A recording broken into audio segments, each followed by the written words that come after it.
Sorry, guys.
A lot of talking on mute, always exciting.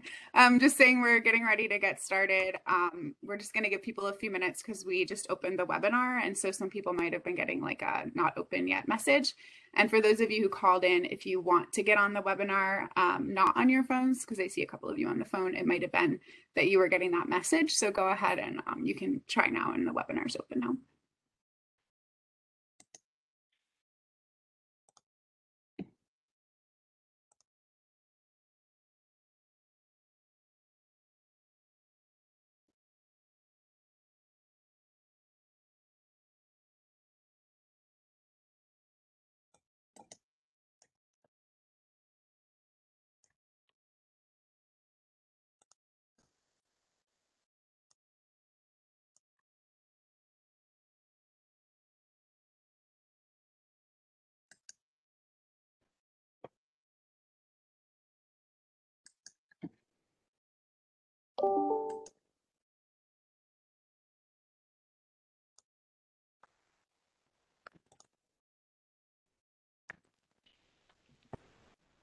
And thanks everyone for joining us. We'll get started in just a minute or so.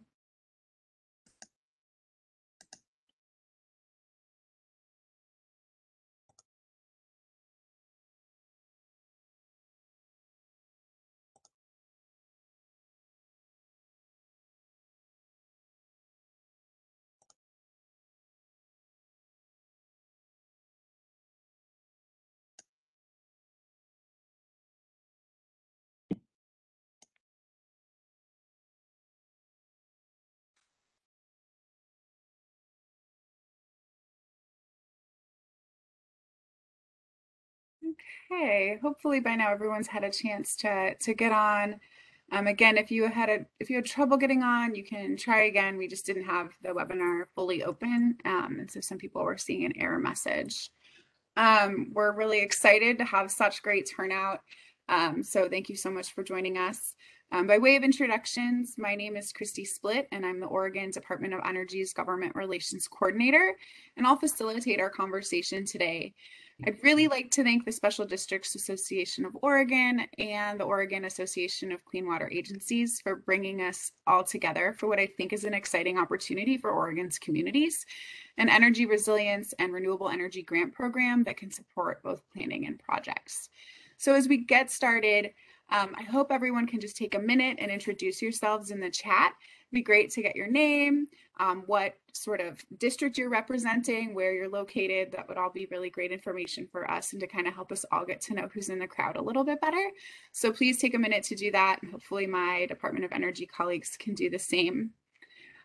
So let's see. So just a quick note on agenda today, we're gonna go over the program itself, talk a little bit about a project example just to kind of get those creative juices flowing and give you an idea of the type of project we could imagine being funded for this program. And then you'll also be the first people to kind of get a tour through our application process. We want to save plenty of time for Q&A, so you can expect that our kind of program here at the beginning will run about 15 to 20 minutes, and the bulk of our time together will be for you to ask questions of myself and our program staff. So we will ask that folks raise their hands, and then we can unmute you to have you ask questions. And then you can also raise questions in the ask questions in the chat, and I'll keep an eye on those. And I might wait to ask the questions in the chat during the Q&A part, or I might interrupt along the way. So so that's sort of our basic plan. We are in WebEx, which for those of you who saw the corrected link is just always sort of an interesting beast. And a lot of us are more used to other webinar formats like Zoom. So I just wanted to quickly share just a little guides of what your screen should look like. For some people, it's black. Mine's black, not white. I don't know, but other people see white. I don't understand how it's different for different people, but whatever you're seeing, you should see something like the screen here, and then you should see information on the panelists and a place where the chat's located. Mainly, I just want to make sure everyone sees that how to raise your hand. You can either raise your hand at the very bottom where the little smiley face is. If you click on that, raising your hand is the top option there. There's also an option to raise your hand next to your name in the margin. So feel free to take a look, make sure that you know how to raise your hand, and we'll give people a second to mess around with that. If you have, I see a lot of people using the chat, so you figure that out. But if you have any questions, feel free to raise your hand and I can call on you. If you have any specific questions about the agenda, you can put that in the chat. Let's give an awkward moment of silence for that to happen.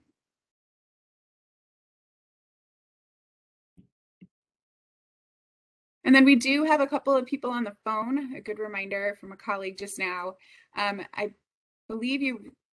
It's 1*3 and 1*6, and I always get worried. But I believe you click *3 to raise your hand, and then *6 to unmute yourself. So I'll confirm that and say it again in a minute the next time I have an opportunity to talk. Because I did it right. So *3 to raise your hand, *6 to unmute. So that's how you'll participate. So I don't see any questions in the chat, although I do see lots of great introductions from around the state. And we'll just move on to the program. And like I said, we'll have plenty of time for Q&A after we kind of run through our prepared piece here. So for now, I'm going to hand things over to Rob Delmar and to James Kogel, who are certified smart people when it comes to this new program. So Rob, I'll go to the next slide and let you go. Thank you, Christy. And I'm Rob Delmar. I'm a senior policy analyst with Oregon Department of Energy, and I helped to put this program together over the last 6 months or so. And House Bill 2021, also known as the 100% Clean Energy for All bill, established the new Community Renewable Energy Grant Program. And the purpose of the program, as stated in the bill, is to offset costs of planning and developing community renewable energy projects, support projects in traditionally underserved communities, promote small-scale community renewable energy projects, and finally provide direct benefits to communities by improving energy resilience, creating local jobs, promoting economic development, and offsetting local energy costs. Next slide, please.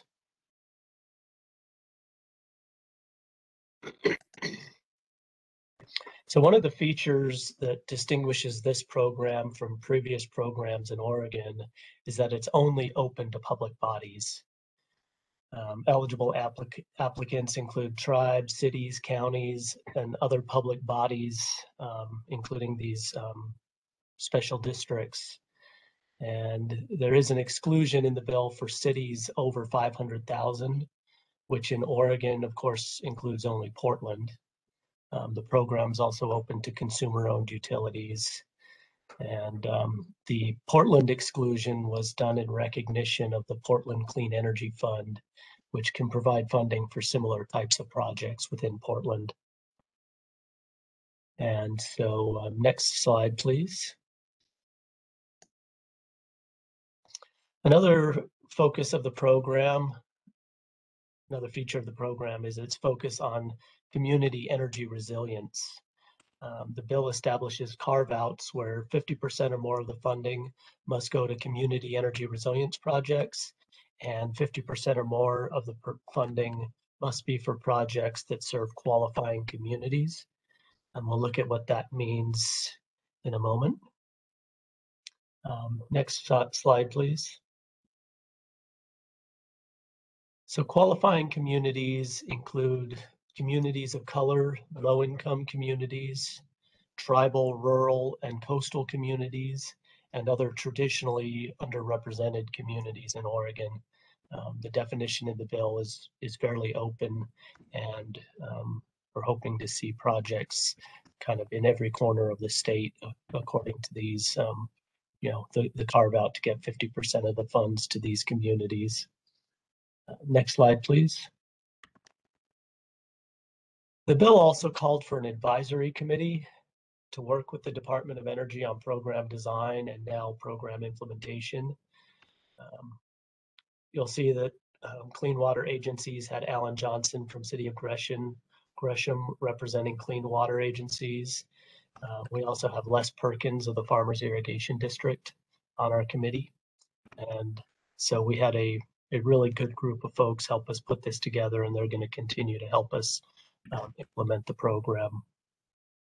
Next slide, please. Since the passage of House Bill 2021, we've been very busy standing up the new program. In the summer of 2021, ODO staff were assigned to the project and developed an implementation plan, including operational, staffing, and IT changes within the agency. In September, we recruited the Stakeholder Advisory Committee to help guide the program design and develop the program rules. And that effort resulted in draft rules being posted with the Secretary of State's office on January 1st. And those rules are now final. Our opportunity announcements for the program came out on March 7th. Next slide. So before we move on to the specific grant opportunities, I'd like to walk through a project that the Eugene Water and Electric Board completed a few years ago. And the city of Eugene, like much of Western Oregon, could be subject to significant damage from a Cascadia earthquake.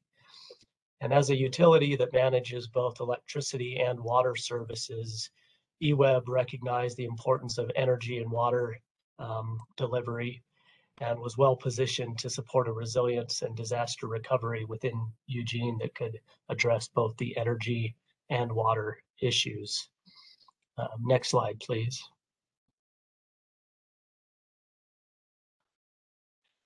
So EWEB considered community energy resilience based on the rule of threes, and that is in the first 3 days, provide access to drinking water.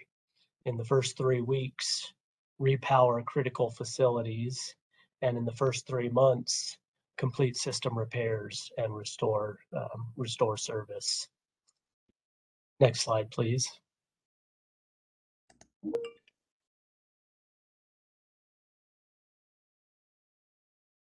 So as a result of their planning efforts, EWEB developed the Grid Edge demonstration project. And it's pictured over on the right-hand side of the screen, some of the elements. The project utilized an existing 50 kilowatt PV system on the roof of the Howard Elementary School and added a battery storage system and a new potable water well. Next slide, please.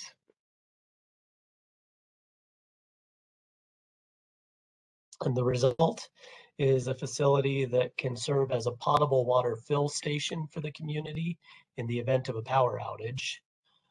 The school building is also provided with backup power and serves as an emergency shelter.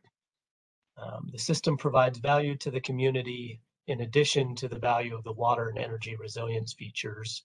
For example, the school benefits from energy bill savings, and EWEB is able to use the batteries on this site to provide grid services during their day-to-day operations. Next slide.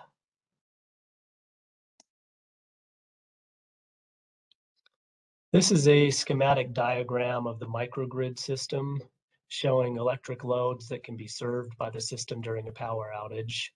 So the battery storage units, and they are shown as BESS. They're the black ones on the bottom, battery energy storage systems. Those are able to provide power to the water well and the backup loads within the school. And you can see that there's a switch shown at the main breaker, and that's to ensure that this microgrid is isolated from the rest of eWeb's power grid in the event of a power outage, and that's to provide safety to their line workers. And so now that the program is essentially up and running, we've got staff to implement the program. Pandian Krishnaswamy is on the line today. He's our energy services manager. And James Kogel has been leading the work on the program nuts and bolts, and we'll take things from here. James. Thanks, Rob. So James Kogel, I'm policy analyst at the Oregon Department of Energy. So the program will provide grants for planning and constructing renewable energy and energy resilience projects. Opportunity announcements were posted on March 7th, and there are 4 of them, one for each of the project categories. There's $12 million available between the 4 opportunity announcements, with more opportunity announcements we'll announce later after this round closes with additional funds. Online applications will open shortly, and we will only be accepting applications through the online application. Next slide, please.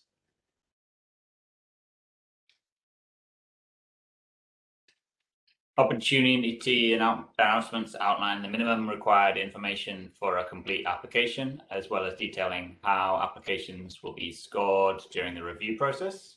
This includes required information about the project, the applicant and partners, and consultation with different stakeholders and groups. Following a review of applications to make sure they contain all the required information and are eligible for the program, the applications will undergo a competitive review process assessing the strength of the project and its feasibility, as well as how the project meets the program's priorities and targeted benefits. The scoring criteria includes topics such as the project leadership and involvement of environmental justice communities, jobs and economic development, direct energy cost savings for families and small businesses, inclusion of inclusive hiring and promotion policies, procurement of services from disadvantaged businesses, assisting with natural hazard mitigation plans, and geographic and project diversity. The grants will be awarded on a competitive basis. At this point, we don't know how many grants will be awarded and how the funding will be distributed across the 4 categories. How the funding will be distributed will kind of depend on the number and strength of applications in the different buckets, along with the required funding allocations stated in the legislation. Next slide, please. So this is I'm going to take you through kind of a quick introduction to what the application portal will look like. So you'll be able to, once it's live, it's not yet, access it through the Oregon Department of Energy Community Renewable Energy Grant Program webpage. We're expecting the application to be finalized and available in April. So you can see the red arrow kind of points to where it will be available soon. So next slide, please. You'll also, if you are familiar with Odo's customer service portal, be able to access it from there. You just click on the financial and incentive tab at the top, and it'll be available in a drop-down menu from there. So next slide, please.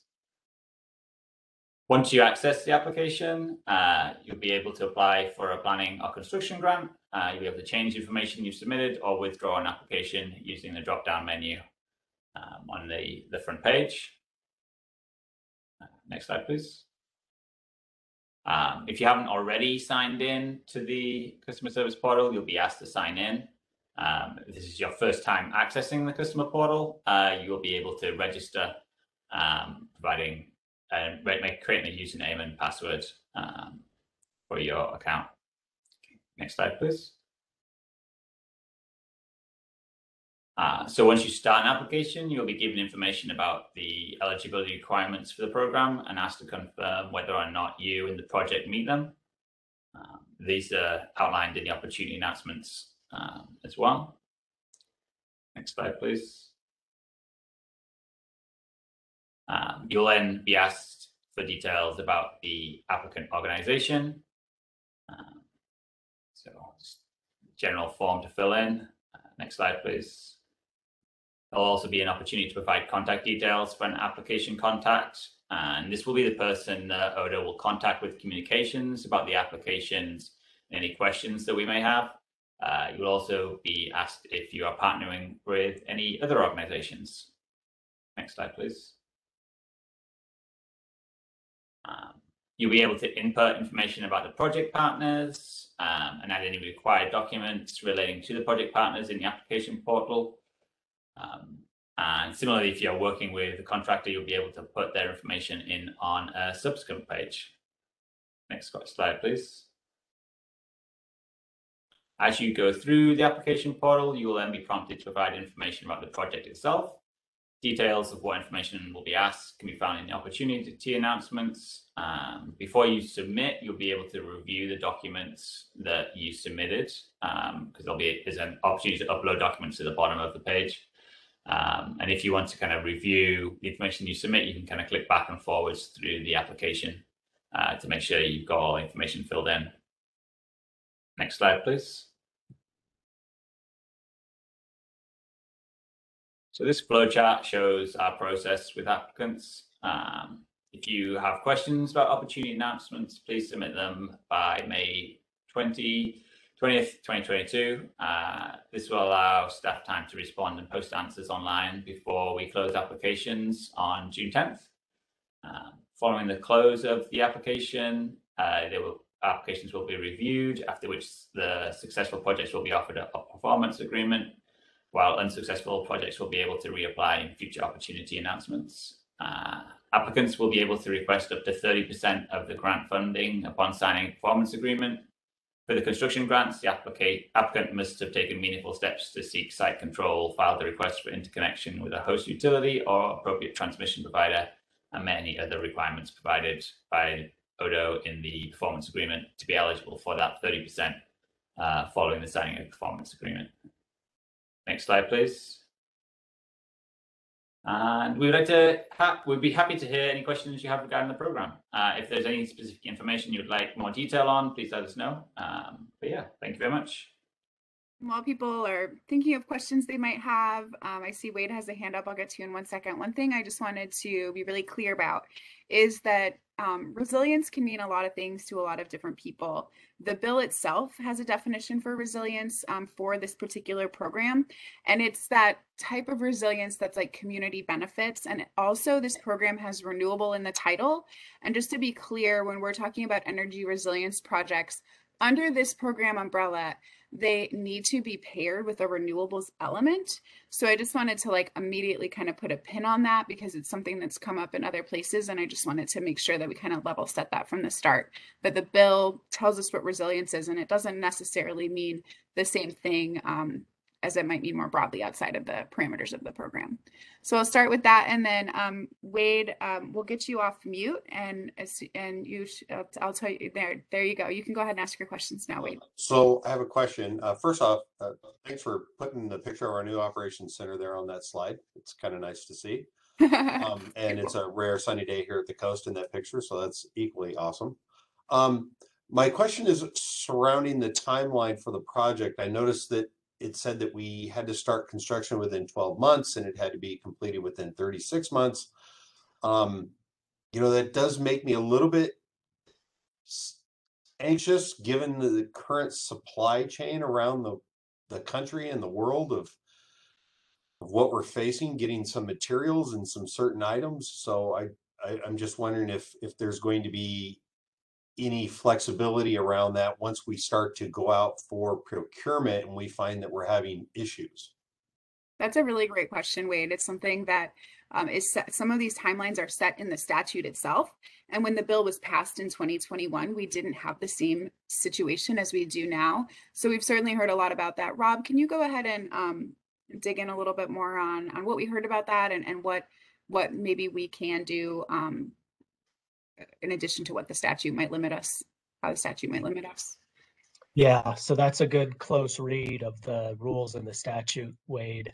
And it does have a 1 year to start and 3 years to complete requirement. However, the bill also allows us to grant an extension.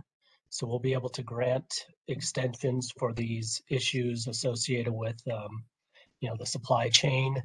And I'll have James correct me if I'm wrong, but I believe we can extend a project an additional year for the construction projects. And so if we find that there's a lot of issues beyond those timeframes, we'll have to address those as they come, because we are kind of limited to the statutory language, but we are going to be very accommodating up to the limits of the bill itself.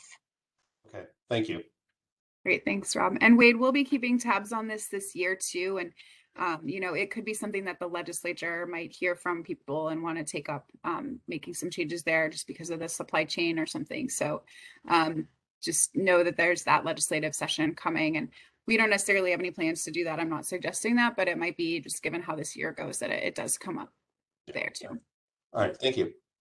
Great. So Alex from Corvallis had a question that I always like to try to answer and then let Rob and James correct me if I'm wrong. So this is one where they can do that. The question was, can a project be just for renewable generation without being paired with the resilience aspect? And that's absolutely possible. We have sort of 4 categories of projects. And so one of them is what we sort of call pure renewables, as shorthand. And then there's the renewables plus resilience. The issue is that the bill is set up and our program is set up to give preference to those projects that are renewables plus resilience. So that's the only thing. You can absolutely apply. We can absolutely accept those applications and put them through the competitive review, and they might turn out just fine. But just want to make sure it's clear that that's the issue, is that there's the resilience ones. We have to spend a certain chunk of money towards those projects. They also get they can be up to 100% reimbursed versus only 50% for the pure renewables projects. Does anybody want to add to that or correct me if I said anything wrong? All right, I'm learning every day. All right, feel free, the chat, you can raise your hand.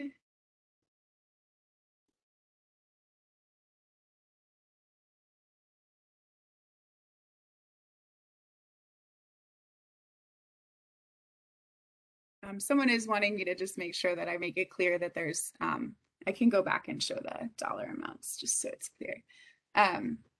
We can't fund necessarily 100% of all projects. So there's so many more slides now. Okay.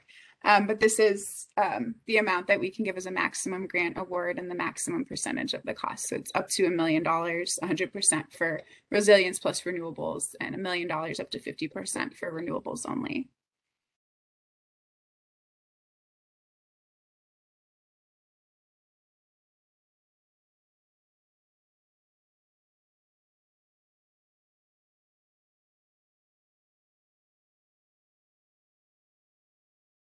We got a lot of questions, just to give you some ideas. The first webinar we had about specific project ideas that people had in mind that led to some good conversation.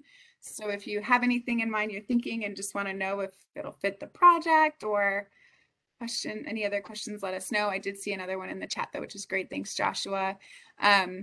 This is a fire station. It sounds like this could be an appropriate grant for the design phase to develop a renewable energy component. What was the amount we could budget up front if awarded? I'm gonna that seems like one for James, but I think this slide is helpful, right? Yes. So designing a fire station, renewable energy components. So if it was just kind of renewable, well, the planning is initially. So yes, planning, renewable energy only.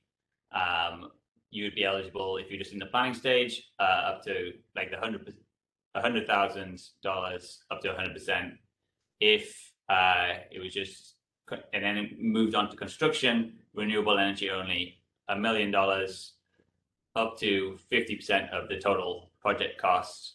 And then if included the resilience, it could be up to 100% of the project cost. And in terms of resilience versus energy, renewable energy only, they'll be kind of reviewed, competitively reviewed. So we have buckets set aside, so at least up to at least 50% or more of the funding needs to go to kind of resilience projects. So it's not that resilience will get necessarily the points above a renewable only, but we have to spend an amount of money on the resilience projects, and they will be competitively reviewed. And then we've got the renewable only that will be competitively reviewed. It's just kind of, you will be able to get less money for less percentage of the total amount of the project cost. You'll still be able to get up to $1 million.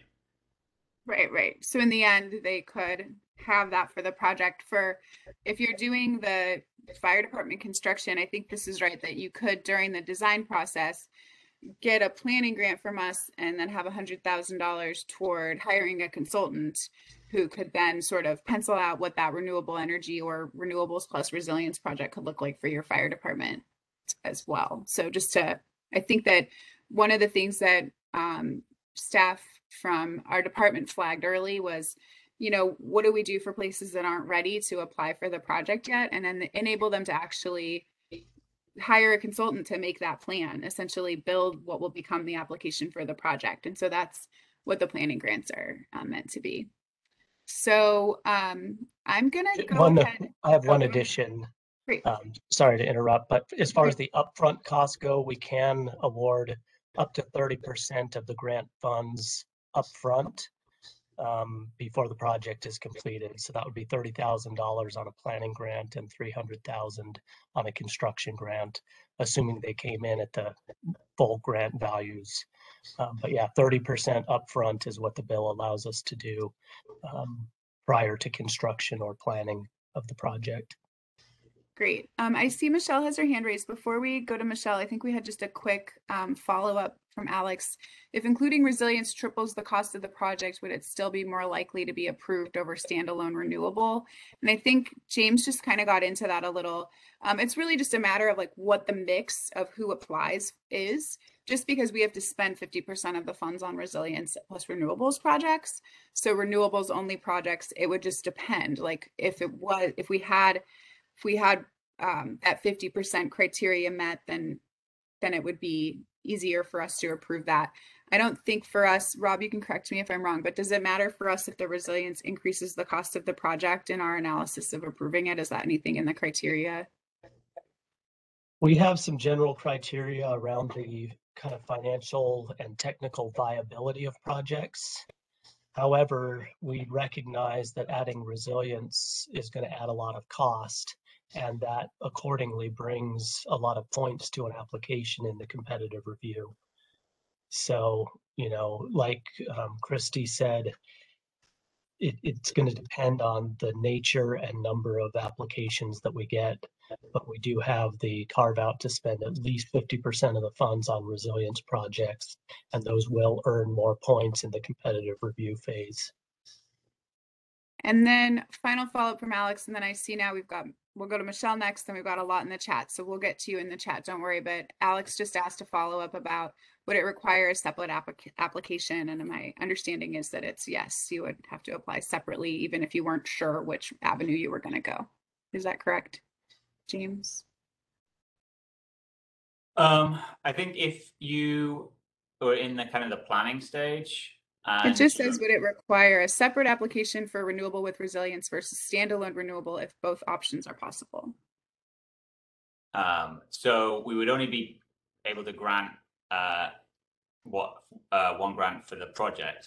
I would say if you're kind of in the planning phase and you are thinking about what your project is going to be, we recognize that projects aren't going to be fully formed in the planning phase. And if the development project that results from a planning phase isn't like 100% kind of the criteria, we're just hoping it results in a project that a proposal for developing a project in the end.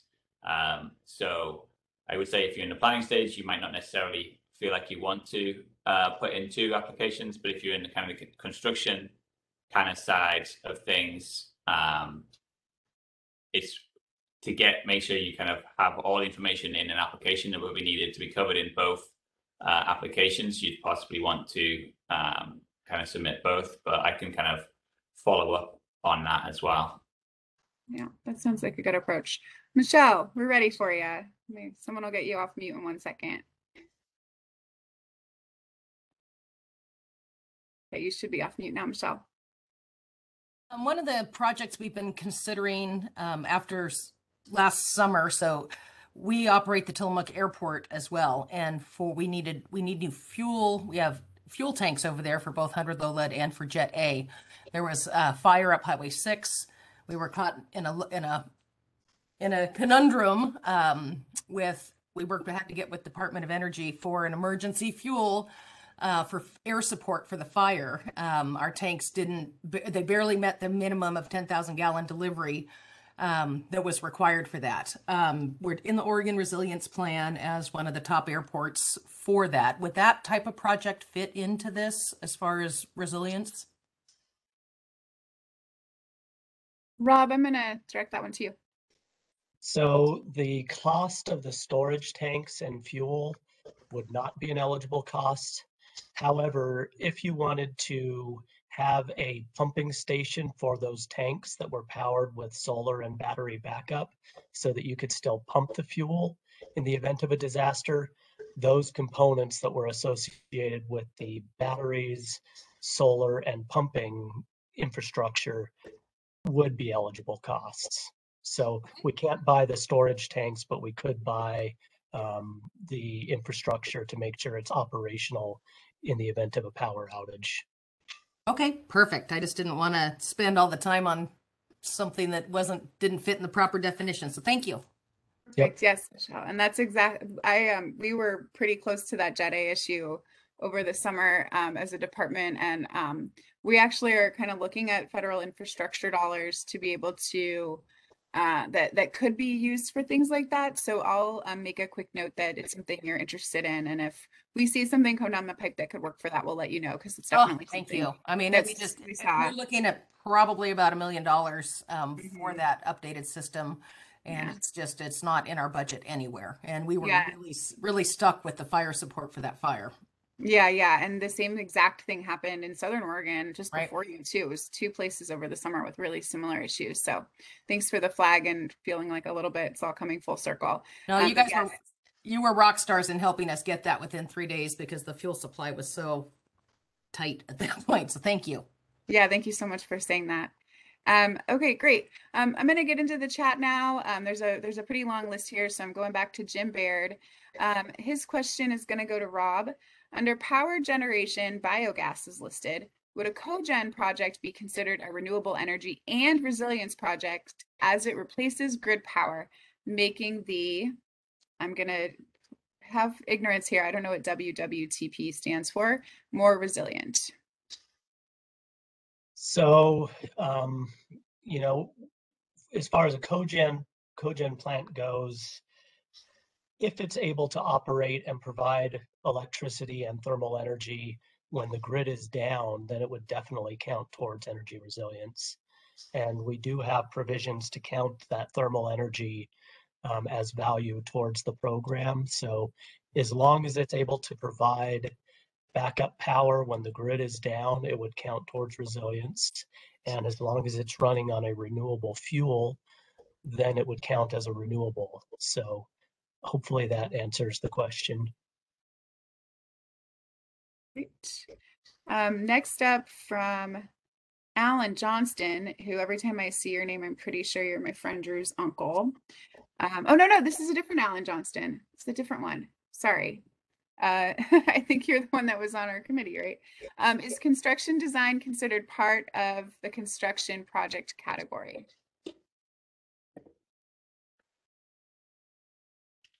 And I don't know whether to direct that to James or Rob. So construction design considered part of construction project, or would construction design be planning, I guess, is the question here. So I can maybe field that one, Rob. You can kind of keep me right.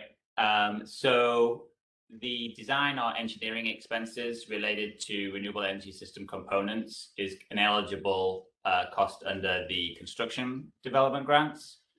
And in terms of planning grants, it's kind of looking at the just general planning costs, so consulting fees, load analysis, siting, not including property acquisition, like ensuring code compliance, interconnection studies, transmission studies. Those are the kind of like planning costs we're kind of anticipating, and then that kind of design or engineering expenses related to the renewable energy systems we kind of have in the construction development grant, but that's not to say if you're kind of planning it in the planning grant that it's like an ineligible cost. We're kind of considering other analysis of studies necessary for planning renewable energy kind of considered in that planning grant as well. That sounds right to me, James, that ultimately there are some costs that could overlap between the two, and that a planning grant could get you partway down the road towards design, but that those costs are eligible within the construction grants. Great, thanks you too. From Carol Sullivan, which project category would a vehicle charging station fall under? Rob? So this is another case of whether or not the proposed project would operate during a power outage.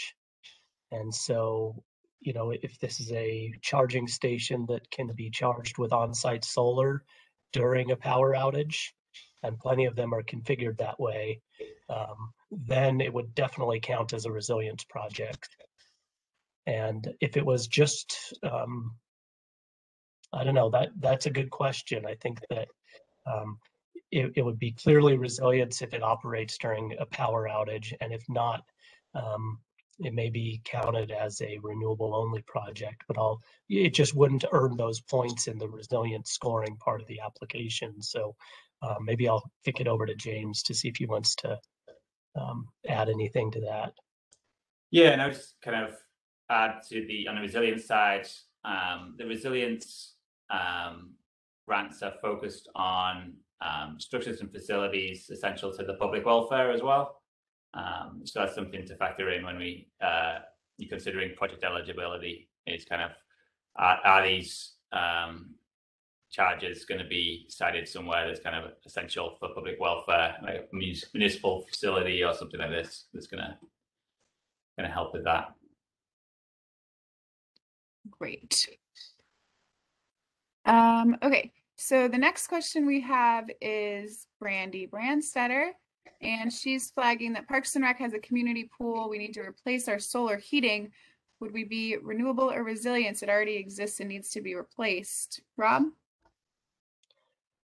So solar pool heating this would be a solar thermal application, and that would be a renewable only application, unless there was some argument you could make for the need to heat that pool during an emergency.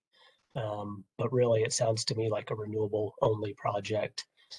It is interesting technically in that the pool is storage, but it's not the type of storage that counts as resilience in this program. So that would be a renewable energy project. Great. And again, it just makes a difference of what category you apply in, and just know that we have this need to get to that 50% for resilience, but I think plenty of pure renewables projects will be approved as part of this project program. Okay, so that is the end of the questions that I have in the chat right now. So we'll give it some time for, last time I said that, we ended up with like 6 questions, like 2 minutes later. So just give it some time in case anyone wants to raise their hand with any other questions or chat any new questions in. while we wait, Chris, I just wanted to kind of flag that, circle back around to that first question we had on deadlines. So we have a bit of flexibility in terms of how long those extensions can be, depending on the circumstances. We just kind of look for some sort of explanation from the applicant, and we can kind of discuss that on a case-by-case basis. Yeah, that was something we asked for in bill drafting, and it was almost as though we knew that something like this was coming. I don't think we did, but we just wanted to have flexibility. At first, those timelines were just set in the statute, like in stone. So at least we have some ability to have one-on-one discussions and decide how to proceed. Let's see. Alex is back. Hi, Alex. When do you anticipate performance agreements will begin to be signed? I think we mentioned that the first round of applications will be reviewed starting June 10th, right? It'll probably take us a bit to review the applications, do the competitive review process so that it's fair and thorough.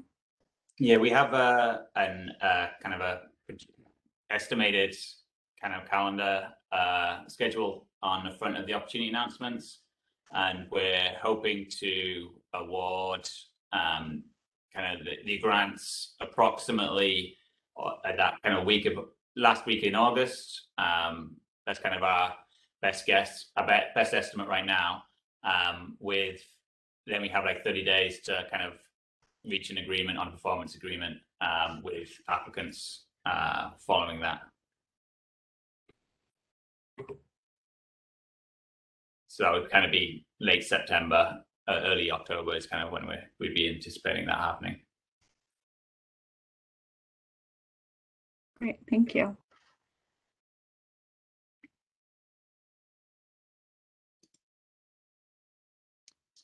All right, another question from Terrence Romaine.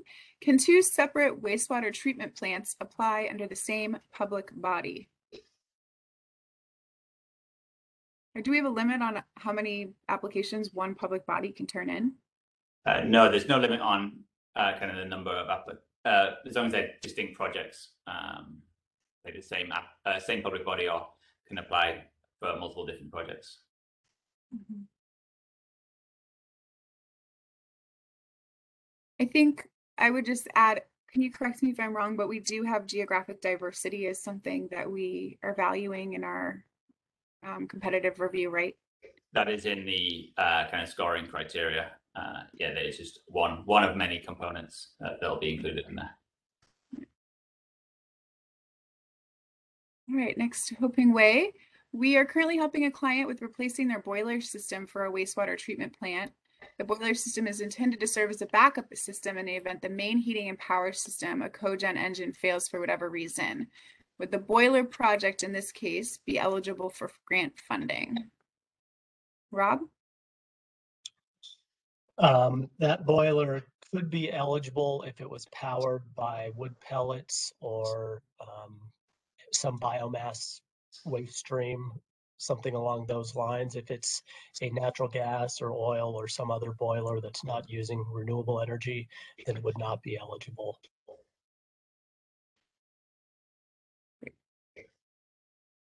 Thank you. She said it, or they said that it would be powered by biogas mainly. Okay, yeah, so a biogas boiler would be an eligible technology.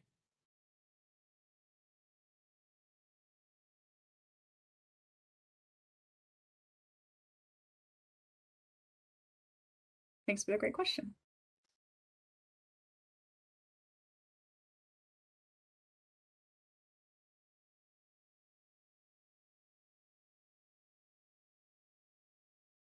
So generally when I start to be like, okay, the questions are winding down, we do get several more, which is awesome. But I'll kind of start thinking about next steps a little bit if things are kind of winding down. So we'll follow up with everyone who's on the line today when the application opens. So just anticipate that coming. We'll also send out the slide deck and just make sure everybody has our contact information so they know how to follow up if they have further questions. So we'll get some sort of follow-up email to you within the next few days or so.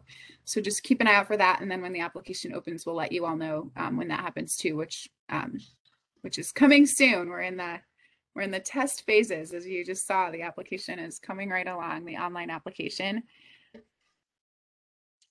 So those are sort of the next steps that we'll make sure we follow up with you. I also wrote down that I'm going to follow up on Port of Tillamook Bay and the work that you all are doing under kind of separate program concepts that might be coming from the federal government. And with that, I don't see any other raised hands or any other chats. So if people want to start peeling off and getting on with their day, feel free.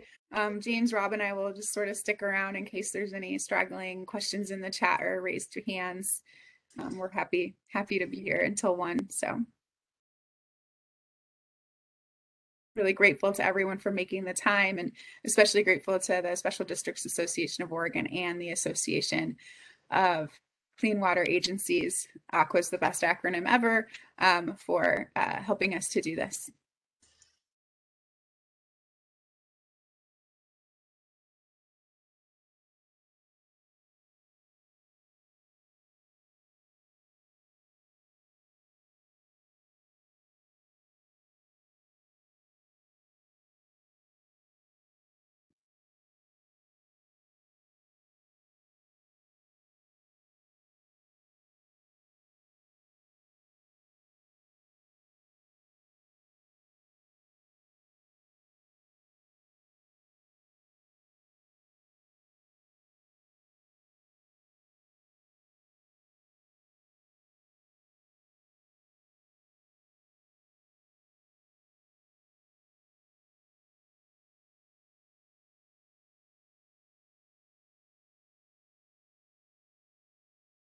All right, we did get another question.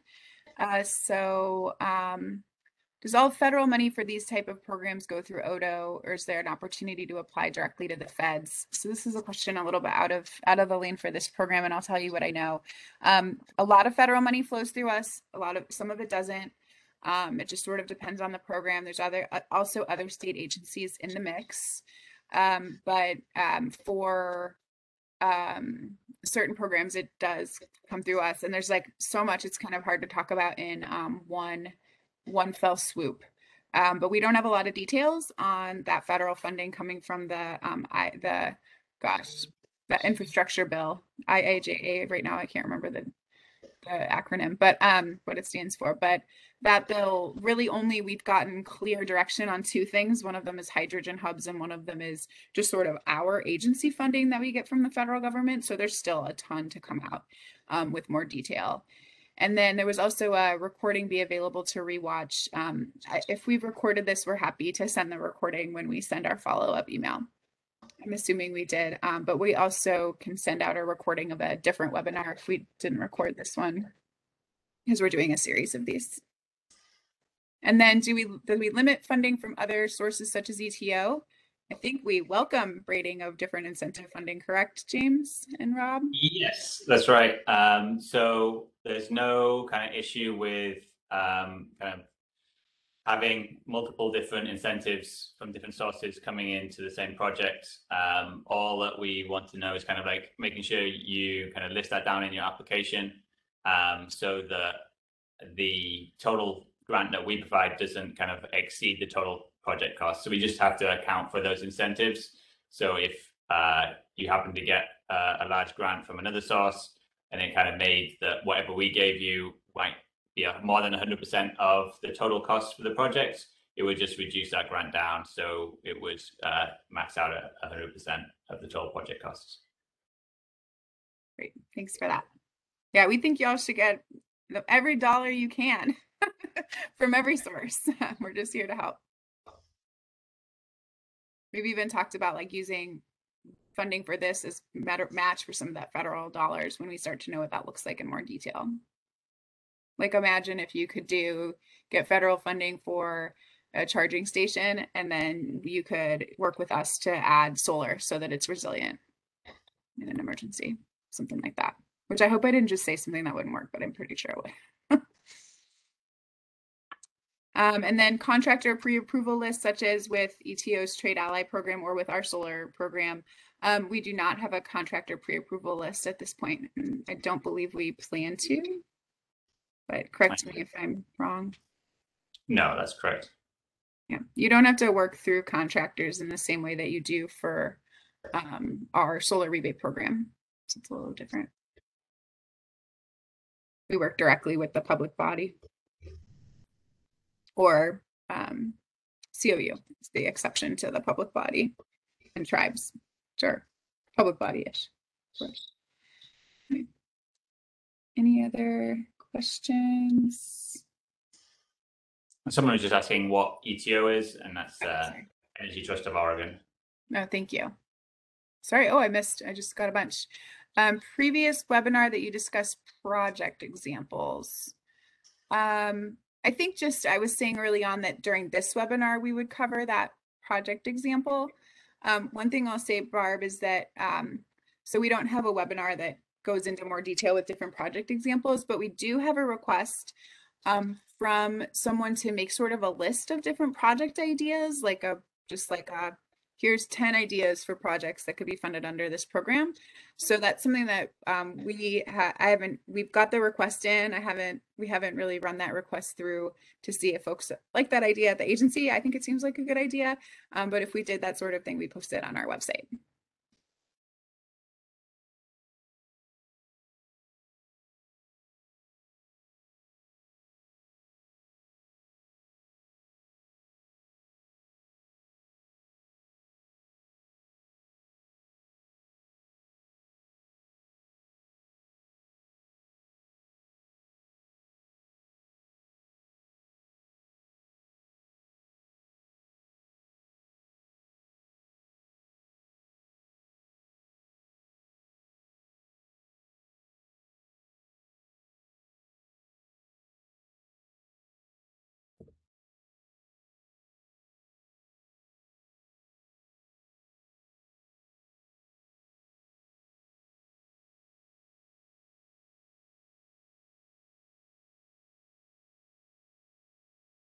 We'll just keep sitting here awkwardly in case any other questions come up, but feel free to peel off if you're feeling done.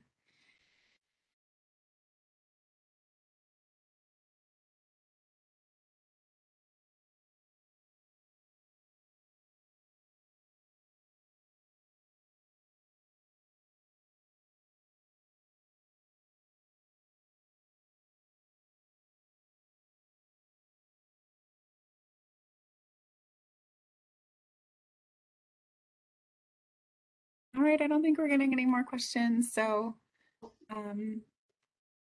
we can go ahead, unless anyone wants us to stay on. I think we can go ahead and close this if that works, and we'll make sure we follow up with email like promised, and you can answer questions, ask more questions through that process as well.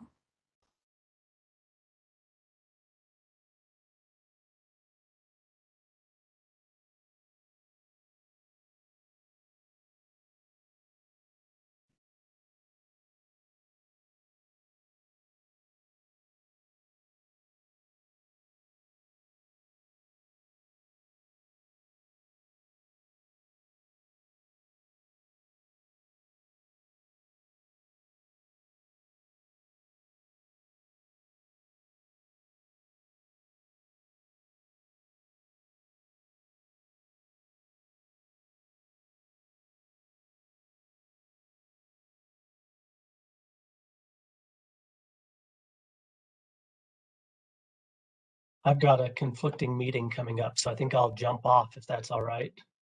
Yeah, please do. I just don't want to leave in case there's still people that have questions. I think it's probably the folks that are doing other things with their computers, but Yeah.